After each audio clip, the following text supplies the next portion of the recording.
अस्सलाम वालेकुम रहमतुल्लाहि व बरकातुहू। नाज़रीन, उम्मीद है आप सब खैरियत से होंगे। अल्लाह ताला मुझे, आपको, हम सबको अपने हिफ्ज़ व अमान में रखे। नाज़रीन, 28 जून 2023 में कुरान की बदतरीन तौहीन करने वाला शख्स आज बिल आखिर जहन्नुम वासिल हो चुका है।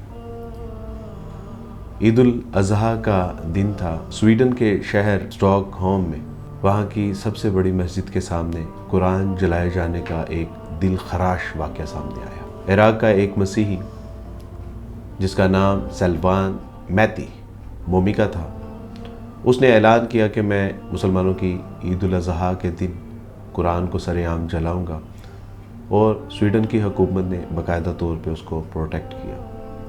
ये दिन मुसलमानों के लिए बहुत बड़ा और खुशी का दिन था। अल्लाह की राह में कुर्बानी करने का दिन था, अल्लाह का कुर्ब हासिल करने का दिन था। लेकिन कुरान को जलाने वाली इस मज़मूम हरकत ने लाखों करोड़ों अरबों मुसलमानों का दिल ज़ख्मी कर दिया।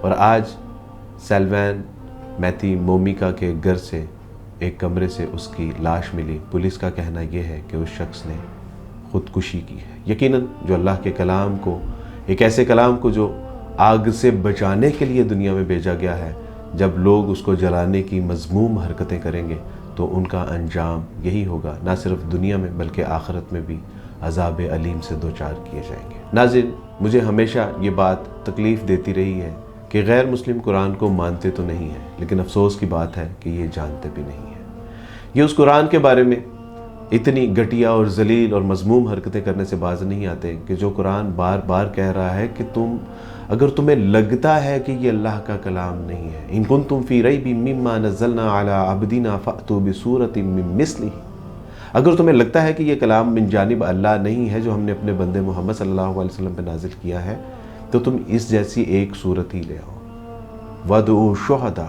और तुम अपने हमायतियों को भी बुलाओ। मिन दूनिल्लाह, अल्लाह के सिवा जिनको तुम अपना हामी और मददगार और मुआविन समझते हो, तुम उनको भी बुला लो। फ़इन लम तफ़अलू व लन तफ़अलू, तुम अगर ना कर सको और तुम हरगिज़ नहीं कर सकते, वक़ूदुहा अन्नास वल हिजारा उइद्दत लिल काफ़िरीन, तो फिर तुम्हें डरना चाहिए उस अजाब से कि जिसका ईंधन इंसान और पत्थर होंगे। अल्लाह का वास्ता है, मैं उन लोगों से गुजारिश करता हूँ कि जो मुसलमान हैं, जो गैर मुस्लिम हैं, हर दो इस कुरान को पढ़िए, समझिए। ये दुनिया में फसाद बर्पा करने वाली नहीं बल्कि अमन और सलामती पैदा करने वाली किताब है। ये वो किताब है कि जिसने बताया कि हु इज़ योर लॉर्ड, तुम्हारा इलाह कौन है, हु इज़ योर क्रिएटर, तुम्हारा खालिक कौन है, मालिक कौन है, राज़िक कौन। ये वो किताब है कि जिसने बताया कि इंसान का मकसद हयात क्या है। आज इंसान जानना चाहता है कि what is the purpose of life, और ये कुरान बताता है वमा खलक़तुल जिन्ना वल इंसा इल्ला लियअबुदून।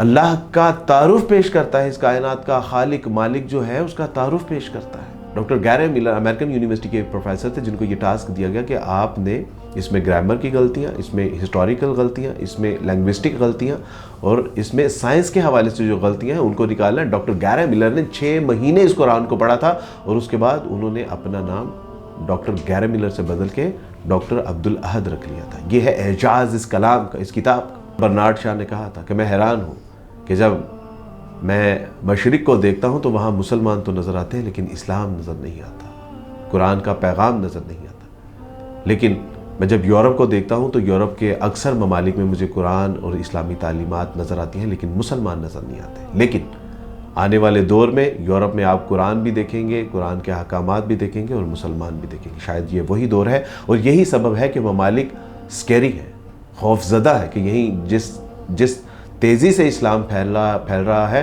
कहीं आने वाला ज़माना यहाँ इस्लाम के गलबे और सरबुलंदी का जो है वो ज़माना ना हो। तो मेरे दोस्तों, भाइयों बुजुर्गों, इस कुरान को पढ़िए, समझिए, देखिए कि ये कुरान हमसे कहता क्या है, ये कुरान चाहता क्या है। ये कुरान खालिक मालिक राज़िक का तारुफ पेश कर, ये बताता है कि तुम इंसान आपस में भाई भाई हो, अमर सलामती। ये कुरान ही बताता है कि जिसने एक शख्स की जान बचाई गोया कि उसने पूरी इंसानियत की जान बचाई। ये बताता है कि दूसरे मज़हब की किस तरह इज़्ज़त और तकरीम और एहतराम करना है। ये मज़हब बताता है कि देखो, अगर वो ईसाई है तो उसको पता चलेगा कि इसमें मसीह अलैहिस्सलाम का मुकाम व मर्तबा क्या बयान किया गया है। उसको पता चलेगा कि मरियम अलैहिस्सलाम के हवाले से जो ईसाइयत में उसको मुकाम व मर्तबा हासिल नहीं है, अल्लाह सुब्हानहू व तआला ने वो क्या मुकाम व मर्तबे से उनको सरफराज किया है। अगर कोई यहूदी है तो वो देखे کہ وہ ابراہیم علیہ السلام کے حوالے سے، موسیٰ علیہ السلام کے حوالے سے، تورات کے حوالے سے، زبور کے حوالے سے کیسے خوبصورت اور کیسے عزت، مقام و مرتبے والے الفاظ استعمال کیے۔ یہ قرآن ہی ہے جو بتاتا ہے کہ دیکھو کسی کے جھوٹے خدا کو بھی جھوٹا نہ کہو، کہیں پلٹ کے وہ تمہارے سچے خدا کو کہیں جھوٹا نہ کہہ دے۔ یہ بتاتا ہے ٹالرنس کیا ہے، یہ بتاتا ہے کہ پیشن کیا ہے، یہ بتاتا ہے کہ درگزر کیا ہے، یہ بتاتا ہے کہ صبر، تحمل اور معاف کرنا کیا ہے۔ اینڈ لاسٹ تھنگ، میں مسلم اور غیر مسلم ہر دونوں سے یہ گزارش کرتا ہوں کہ ایک بار قرآن کو پڑھ کے تو دیکھیں کہ یہ کیا کہنا چاہتا ہے، یہ آفاقی پیغام بتانا کیا چاہتا ہے، یہ انسان کو سمجھانا کیا چاہتا ہے، یہ کون سا راستہ ہے جس پہ چلانا چاہتا ہے۔ اللہ کا واسطہ ہے ایک بار پڑھ کے تو دیکھیں، اور اگر آپ کو لگے کہ اس کو پڑھنے کے دوران آپ کے وقت کا ضیاع ہوا ہے تو حشر والے دن آپ کا یہ وقت میرے ذمے قرض ہوگا۔